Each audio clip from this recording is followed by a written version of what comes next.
Acura introduced the TLX in 2015 to replace its TSX and TL sedans,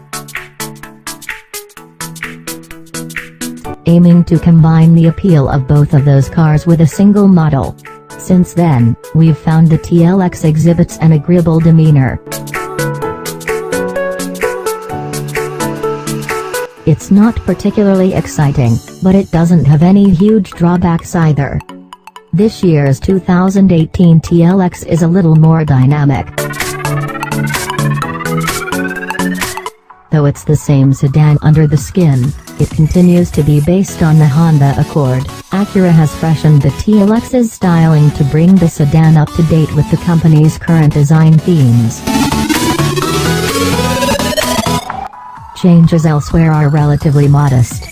Beyond the additional feature content, the TLX's updated two-screen infotainment system has quicker responses and more logical operation, and the retuned transmissions are said to improve shift refinement. There's also a new A-Spec trim level that gets a sport-tuned suspension and its own special styling elements.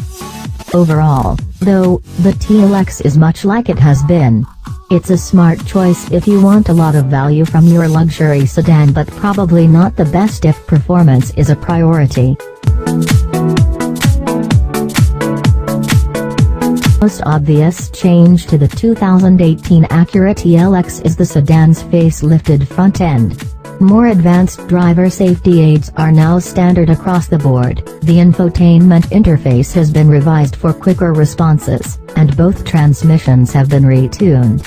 There's also a new sporty A-Spec trim level this year.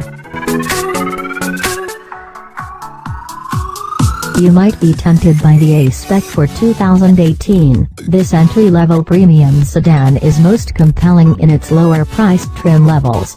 As such, we like the TLX 2.4 liters with technology package.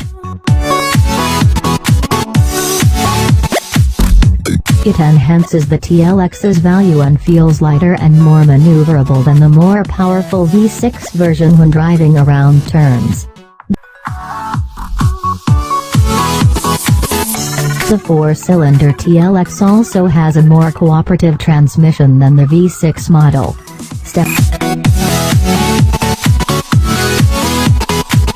Stepping up to the technology package gets you worthwhile amenities and convenience.